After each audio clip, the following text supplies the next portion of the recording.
We moved here in 2008 with initially the plan for me to do orthopedic surgery full-time, but also this sort of side plan of starting a children's home that we had raised some funds for.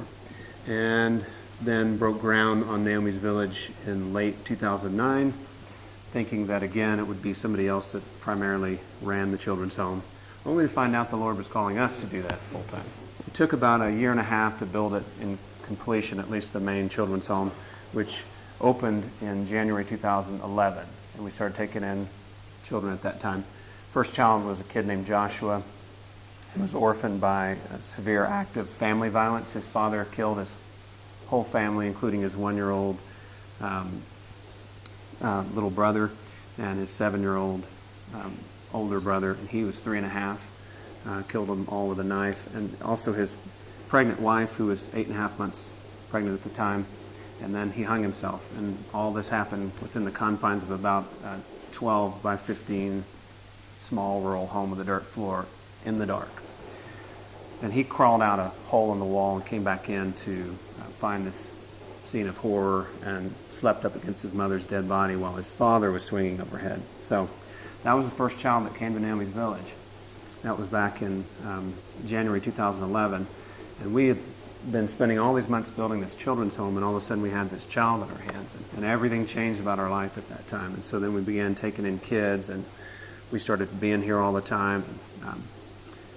And I started to do less and less orthopedics and more leading a children's home. And she quit teaching, and before you knew it, this became a full-time passion of ours. And so now we have 54 children here. The mission of Naomi's Village is a little different. We're not just in the business of rescue. We're trying to raise a group of children that will change Kenya.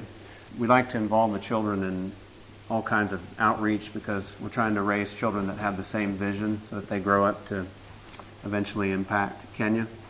So we take them out, like today, for instance, they're going over to the IDP camp, Wangari IDP camp, to do a service project over there. And also, we started in January of this year a 12-month-long caregivers training. And we're going systematically through the year training our staff, baby moms, house moms, and it's really great. We have it here right where you all are sitting. We worship, we pray together, and then, of course, we spend some time talking through a lesson each week, and then we have some feedback, highs and lows from the week. And also, we share one child's story each week, which is great. So they're hearing, the backstory on each child, which a lot of them didn't know. Then next challenge is construction of a church building and 24 houses in the IDP camp. That's this year's outreach that we're doing. Teams are coming out this year, and they're helping us raise money and be involved in those construction projects.